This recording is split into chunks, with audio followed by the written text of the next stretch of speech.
Welcome back to रकाबी शबी। अस्सलाम वालेकुम। इस वीडियो सेशन में आज हम पढ़ेंगे और जानेंगे ट्रांसवर्सल लाइंस के बारे में। ट्रांसवर्सल लाइन, ट्रांसवर्सल लाइन को जानने से पहले हम ये जान लेते हैं बेटा कि लाइन किसे कहते हैं। ये बहुत ही लोअर स्टैंडर्ड क्लास का आपका क्वेश्चन होता है। थर्ड फोर्थ क्लास में ही आपको पढ़ाया जाता है line, line segment and rays. लेकिन चूंकि हम यहाँ पे लाइन पढ़ रहे हैं, इसलिए हम लाइन की टू कैरेक्टरिस्टिक्स को जरूर से जानेंगे कि लाइन जो होती है it has no end points. इसके कोई भी एंड पॉइंट्स नहीं होते हैं। It has no end points. और दूसरी कैरेक्टरिस्टिक ये होती है it is of infinite length. इसकी जो लेंथ होती है वो इनफाइनाइट होती है, इनफाइनाइट लेंथ। तो इसकी और इसीलिए लाइन को हम इस तरह से ड्रॉ करते हैं कि इसके इस साइड भी एरो होता है और इधर भी एरो होता है। यानी कि हम इसको this left side and right side या up side down side both side से एक्सटेंड कर सकते हैं। तो इसे कहते हैं लाइन। और ट्रांसवर्सल लाइन किसे कहती है? हम ट्रांसवर्सल लाइन पहले एक डायग्राम में समझ लें कि ट्रांसवर्सल लाइन किसे कहते हैं। तो सपोज कि कोई भी दो या दो से ज्यादा कोई लाइन हो और उसको तीसरी कोई लाइन कट करती हो, तो जो लाइन इन तीनों लाइन को कट्स करेगी वो लाइन ट्रांसवर्सल कहलाएगी। तो दो लाइंस भी हो सकती है। दो लाइन को कोई एक लाइन कट करेगी तो ये टी जो लाइन होगी वो ट्रांसवर्सल कहलाएगी। और दो से ज्यादा भी लाइंस हो सकती हैं। बेटा ये लाइंस जो है वो पैरेलल भी हो सकती है और नॉन पैरेलल भी हो सकती हैं। ठीक है। पैरेलल लाइंस क्या होती हैं? जिनके ईच पॉइंट का डिस्टेंस इक्वल होता है, इक्वल डिस्टेंस पे होती हैं। और नॉन पैरेलल लाइंस क्या होती हैं? जो इंटरसेक्ट करती हैं। जैसे कि नॉन पैरेलल लाइंस एक दूसरे को एक्सटेंड करने पर एक दूसरे को कहीं ना कहीं इंटरसेक्ट करेंगी। लेकिन पैरेलल लाइंस जो होती है वो एक दूसरे को टू एंड फ्रो एक्सटेंड करने पर कहीं भी इंटरसेक्ट नहीं करती हैं। तो ये सारी बेसिक चीजें आपने जान ली। अब हम में आते हैं मेन डेफिनेशन पे कि ट्रांसवर्सल लाइन होती क्या है। और उसके बाद ये देखेंगे कि ट्रांसवर्सल डायग्राम में हम क्या क्या उसकी प्रॉपर्टीज देख सकते हैं, कौन कौन से एंगल देख सकते हैं। तो ट्रांसवर्सल लाइंस के लिए सबसे पहले आप इसकी डेफिनेशन नोट कर लें कि transversal line is a line that intersects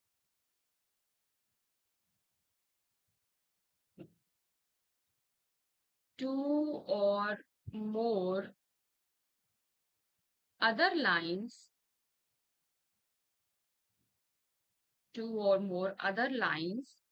at distinct points। और इसके डायग्राम की बात करें तो इसके डायग्राम बना लेते हैं। इसमें हम इसके डायग्राम बनाएंगे। सपोज कि हमारे पास कोई भी दो लाइन ले सकते हैं। जैसे कि हमने ये लाइन ले ली, ठीक। इस लाइन में और इस लाइन के हमने नाम लिख दिए। इसको हमने एम कह दिया, इसको इस लाइन को एन कह दिया। और इसको कोई दूसरी लाइन, कोई other line, third line intersect करती है ये दो पॉइंट्स पे, डिस्टिंक्ट पॉइंट्स पे, तो हम ये कहेंगे कि ये जो टी लाइन है, टी, इसको ट्रांसवर्सल कहेंगे। ओके। फिर जब ट्रांसवर्सल किसी लाइन को इंटरसेक्ट करती है, तो सपोज कि हम यहाँ पर अगर कोई ट्रांसवर्सल लाइन इंटरसेक्ट करेगी और हम ये जानते हैं कि जब दो लाइन के इंटरसेक्शन पॉइंट्स पे एंगल्स बनते हैं, दो लाइन के इंटरसेक्शन पॉइंट्स पे एंगल बनते हैं, दो लाइन जहां पर भी एक दूसरे को इंटरसेक्ट करेंगी बेटा, उस पॉइंट पे उसके अराउंड एंगल्स फॉर्म होंगे, उसके अराउंड एंगल्स फॉर्म होते हैं। ये आप जानते हो। एंगल्स की डेफिनेशन ही यही है कि when two line intersect at a point, the measure of the ray, इनके बीच का जो डिस्टेंस होगा वो एंगल कहलाता है। Okay,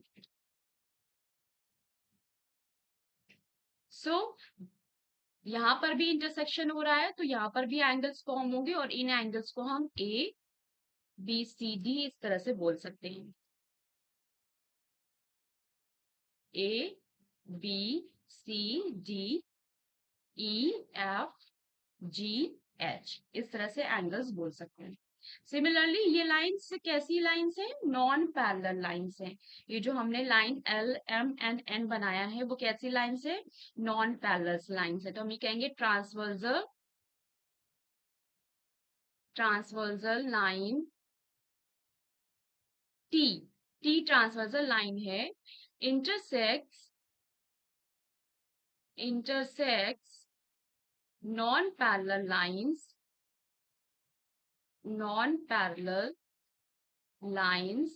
M and N.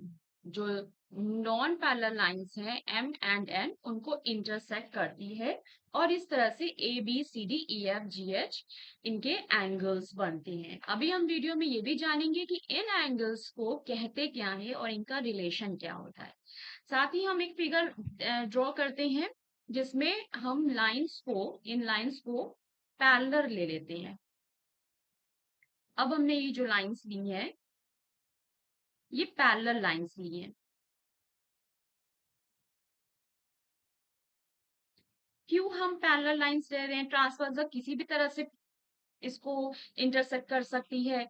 ये परपेंडिकुलर भी इंटरसेक्ट करती है, स्लैंट इस साइड भी कर सकती है, स्लैंट इस साइड भी कर सकती है। तो आप ये मत सोचना कि ये सिर्फ टिल्ट हो सकती है राइट साइड या टिल्ट हो सकती है लेफ्ट साइड। ये किसी भी साइड हो सकती है ट्रांसवर्जल लाइन। बस कंडीशन ये है कि डिस्टिंक्ट पॉइंट्स पे कट करने चाहिए। तो हमने ये टी को मान लिया ट्रांसवर्जल लाइन, और यहाँ पे एक्स वाई अब जो लाइन हो गई है वो आपकी पैरेलल लाइन से है। तो हम ये कहेंगे कि ट्रांसवर्जल, यहाँ पे हम लिखेंगे कि transversal line T intersects parallel lines. अब पैरेलल लाइंस को इंटरसेक्ट करती है। पैरेलल लाइंस कौन सी पैरेलल लाइंस है? X and Y. ठीक, और इस तरह से अगर पैरेलल लाइंस को इंटरसेक्ट करती है तो इसमें एंगल्स क्या बनेंगे ये देख लेते हैं। इनके एंगल्स यहाँ पे ये बन जाएंगे A B C D E F G H. इनको आप कुछ भी नाम दे सकते हैं, आप 1 2 3 4 करके भी नाम दे सकते हैं। मैंने इजीनेस के लिए, फिजिबिलिटी के लिए A B C D E F G H दिया है। ओके, अब हम ये समझते हैं कि इनकी प्रॉपर्टीज क्या है। Now the properties of transversal. Properties देखते हैं, इसमें प्रॉपर्टीज क्या है इनकी ये देखेंगे। Okay, let's see properties of transversal line. तो जब कोई ट्रांसवर्जल लाइन बनती है बेटा, तो उसमें कुछ एंगल्स होते हैं। कौन कौन से एंगल्स होते हैं हम यही अब पढ़ेंगे। तो इसमें कुछ एंगल्स जैसे ये हैं कि सबसे पहला एंगल्स आप देख सकते हैं, तो उसमें ये है कि इंटीरियर एंगल्स। फर्स्ट हेडिंग है इंटीरियर एंगल्स। तो कौन से एंगल्स इंटीरियर एंगल्स होंगे? इंटीरियर एंगल्स क्या हो जाएंगे? इंटीरियर एंगल्स आपके हो जाते हैं जो लाइन के अंदर के एंगल्स हैं। ठीक है, लाइन के अंदर जो एंगल्स इंटीरियर पार्ट में, ये इस पार्ट में जो एंगल बन रहा है, उन एंगल्स को इंटीरियर एंगल्स बोला जाएगा। तो कौन कौन से एंगल इंटीरियर एंगल्स हो जाएंगे बेटा? Angle C D E and F, ये एंगल्स जो हैं वो आपके इंटीरियर एंगल्स हैं। ओके, अब बात आती है एक्सटीरियर एंगल्स की। तो एक्सटीरियर एंगल्स क्या हो जाते हैं? आप बहुत समझदार हैं, आपको तो समझ में आ ही गया होगा अब तक कि एक्सटीरियर एंगल्स क्या होंगे। तो जो आउटसाइड्स के एंगल्स हैं वो एक्सटीरियर एंगल्स हो जाती हैं। Likewise A B and G and H, ये एंगल्स हो गए बेटा एक्सटीरियर और इंटीरियर एंगल्स। अब बात आती है अल्टरनेट एंगल्स की। तो अल्टरनेट एंगल्स में भी दो तरीके के एंगल्स होते हैं। एक होता है interior interior alternate angles, interior alternate angles, और दूसरा होता है exterior alternate angles, exterior alternate angles. Okay, तो अब हम ये देखते हैं कि अल्टरनेट एंगल्स क्या होते हैं। तो डिफरेंट साइड्स के, इधर उधर साइड्स के एंगल को अल्टरनेट एंगल्स कहते हैं। अब हमें इंटीरियर अल्टरनेट एंगल्स देखना है, तो इंटीरियर अल्टरनेट एंगल्स इधर उधर के साइड्स, यानी कि एक लेफ्ट साइड होगा तो दूसरा राइट साइड होगा। तो अल्टरनेट एंगल्स के पेयर क्या बन जाएंगे, सी एफ एंड डीई। ये हो जाएंगे C F and D E, C F and D E. ये पेयर बन जाते हैं अल्टरनेट इंटीरियर एंगल्स के। एंड ए एच और बी जी, ये दो पेयर्स बन जाते हैं, A H and B G, ये दूसरे पेयर्स, दो पेयर्स बन जाते हैं एक्सटीरियर अल्टरनेट एंगल्स। ओके, अब हम देखते हैं इसमें कि दूसरा जो एंगल्स होता है वो होता है करस्पॉन्डिंग एंगल्स। अल्टरनेट एंगल्स के बाद आता है करस्पॉन्डिंग एंगल्स। करस्पॉन्डिंग एंगल्स क्या होते हैं, corresponding angles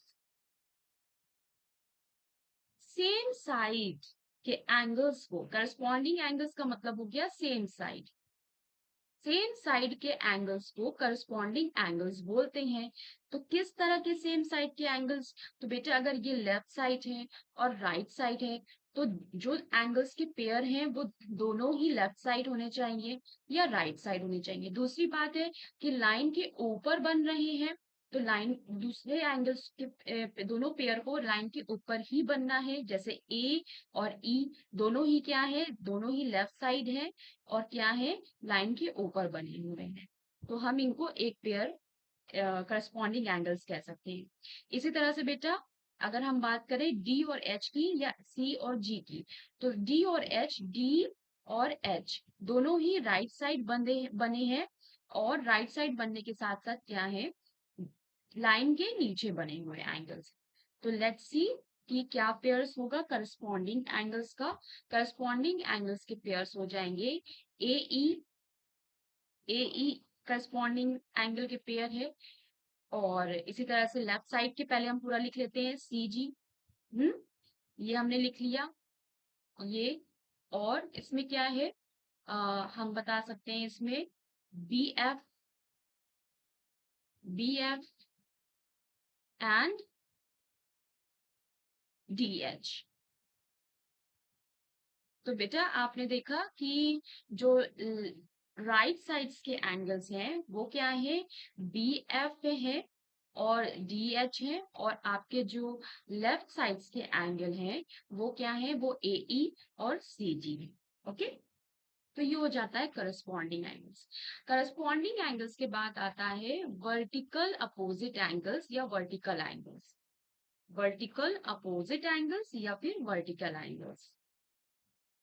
verticals angle, vertical angles ये होते हैं जैसे कि अगर जो इंटरसेक्शन पॉइंट है, इंटरसेक्शन पॉइंट से अगर हम कोई एक वर्टिकल लाइन खींचे, एक वर्टिकल लाइन ड्रॉ करें, तो वर्टिकल लाइंस को मिलाने वाली लाइन पे जो एंगल्स बनते हैं वो क्या कहलाते हैं, वो वर्टिकल एंगल्स कहलाते हैं। जैसे कि A D and B C, तो ये ए डी एक पेयर हो गया वर्टिकल एंगल्स का, बी सी दूसरा पेयर हो गया। इसी तरह से ई एच एक पेयर हो गया, एफ जी दूसरा पेयर हो गया। तो वर्टिकल एंगल्स क्या हो जाते हैं बेटा, ये आप इसको नोट कर लीजिए कि वर्टिकल एंगल्स क्या हो जाएंगे, A D,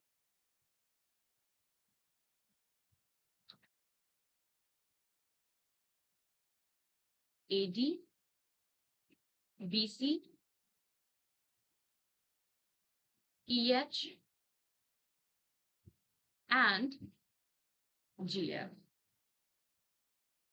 GF, a pair of vertical angles है। GF doesn't understand for girlfriends and BF doesn't understand for boyfriend. Okay? ये करस्पॉन्डिंग एंगल्स के पेयर्स हैं और वर्टिकल एंगल्स के पेयर्स हैं, जस्ट जो कि तो ये सारे एंगल्स आपने देखे कि interior angles, exterior angle, alternate angles, exterior alternate angle, corresponding angles and vertical angles होते हैं। ठीक, आपने ये पहचान लिया कि कौन सा एंगल कहाँ है। आपसे जब कहा जाएगा कि अल्टरनेट एंगल बताइए तो आप इसको इस तरह से बताना है, करस्पॉन्डिंग एंगल इस तरह से बताना है। लेकिन इसकी प्रॉपर्टी एक और है, एक कंडीशन है कि व्हेन ट्रांसवर्जर कट्स पैरेलल लाइंस, जब ट्रांसवर्जर, एक आप रिमार्क नोट करें इसमें, यहाँ पर रिमार्क रिमार्क ये है, क्या है रिमार्क? रिमार्क ये है कि व्हेन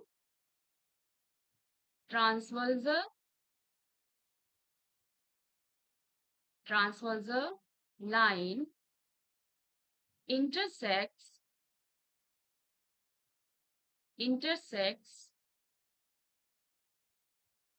other parallel lines, जब पैरेलल लाइंस को इंटरसेक्ट करती है ट्रांसवर्जर, पैरेलल लाइंस, देन क्या हो जाता है? करस्पॉन्डिंग एंगल्स, जितने भी आपके एंगल्स हैं कि इंटीरियर एंगल्स आपस में बराबर हो जाते हैं, एक्सटीरियर एंगल्स आपस में बराबर हो जाते हैं, अल्टरनेट एंगल्स आपस में बराबर हो जाते हैं, वर्टिकल एंगल्स बराबर हो जाते हैं, करस्पॉन्डिंग एंगल्स बराबर हो जाते हैं। इसमें आप ये नोट करेंगे कि then alternate alternate angles and corresponding angles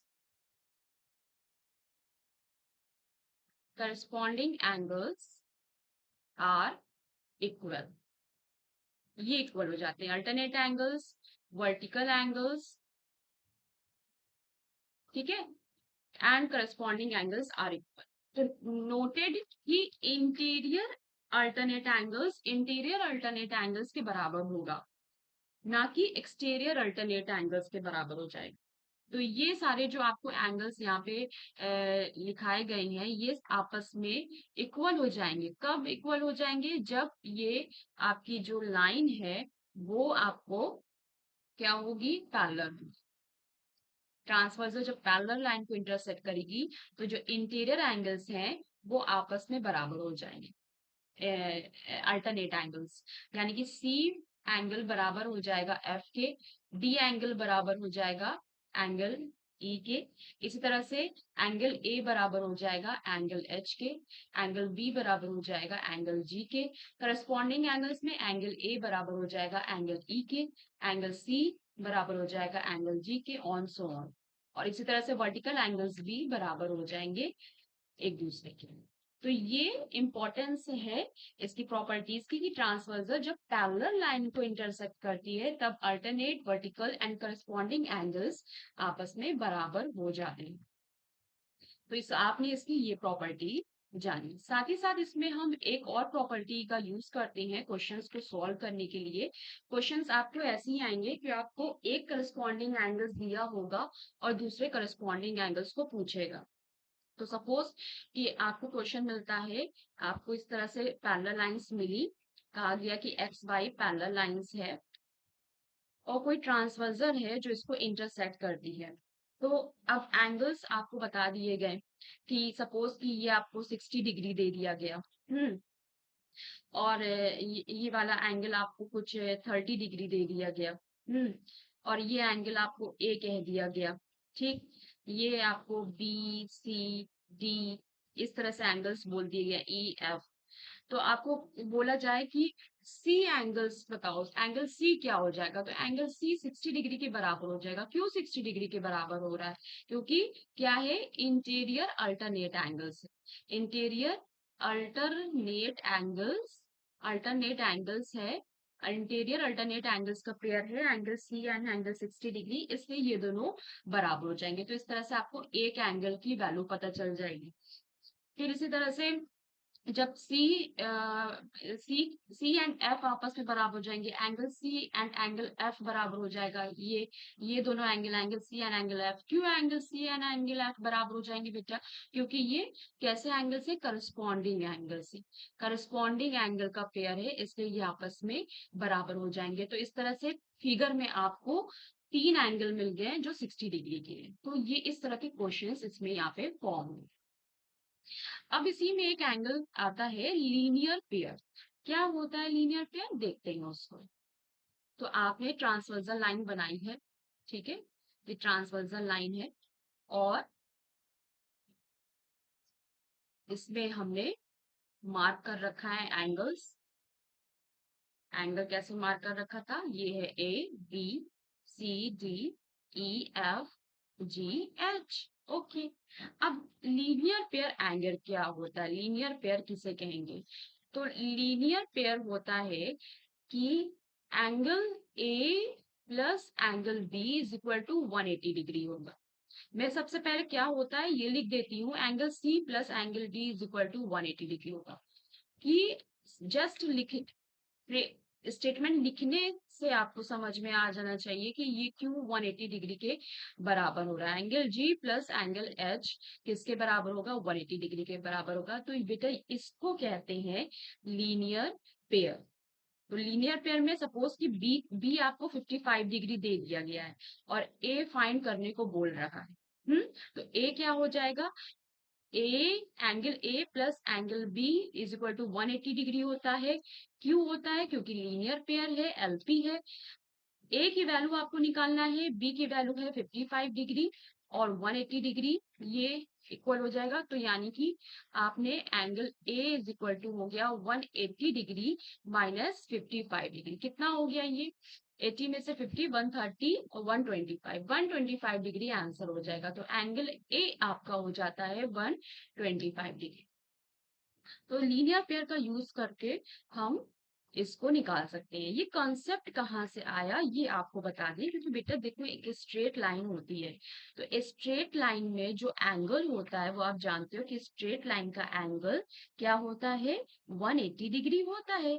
अब इस स्ट्रेट लाइन को अगर हम दो पार्ट में डिवाइड करते हैं, यानी कि एक ट्रांसवर्जर है जो लाइन कट कर रही है, ओके, तो जब डिवाइड कर दे तो ये सेक्शन अगर Q कहलाता है और ये सेक्शन R कहलाता है, तो angle Q plus angle R is equal to 180 degree होना चाहिए। टोटल जो है ये पूरा टोटल 180 डिग्री है, तो Q प्लस R भी 180 डिग्री होना चाहिए। तो यहीं से लीनियर पेयर की शुरुआत होती है।